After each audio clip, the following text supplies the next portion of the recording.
వందలాదిగా డ్రోన్లు డజన్ల కొద్ది క్షిపణులతో రష్యా మరోసారి ఉక్రెయిన్పై భారీ దాడులకు దిగింది. ఈ దాడుల్లో 11 మంది ప్రాణాలు కోల్పోగా 53 మంది క్షతగాత్రులయ్యారు.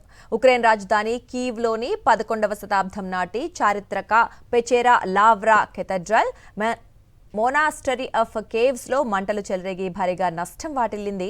ఇక యునెస్కో ప్రపంచ వారసత్వ కట్టడంగా గుర్తింపు కలిగిన ఈ కేథడ్రల్ చర్చి గుమ్మటానికి మంటలంటుకున్నాయి. చర్చిలు, ఆశ్రమాలు కలిపి 600 మీటర్ల మేర విస్తరించిన గుహాల సముదాయంతో పాటు భూగర్భ నిర్మాణం కూడా ఇందులో ఉంది.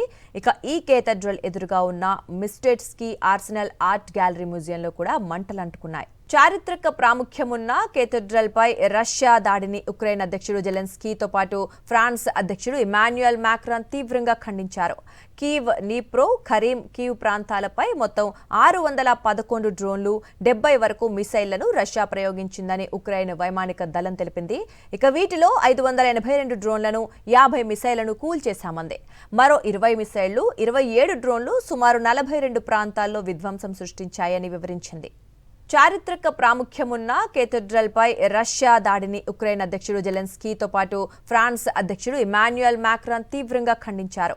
కీవ్, నీప్రో, ఖరీం, కీవ్ ప్రాంతాలపై మొత్తం 611 డ్రోన్లు, 70 వరకు మిసైళ్లను రష్యా ప్రయోగించిందని ఉక్రెయిన్ వైమానిక దళం తెలిపింది. ఇక వీటిలో 582 డ్రోన్లను, 50 మిసైళ్లను కూల్చేశామంది. మరో 20 మిసైళ్లు, 27 డ్రోన్లు సుమారు 42 ప్రాంతాల్లో విధ్వంసం సృష్టించాయని వివరించింది.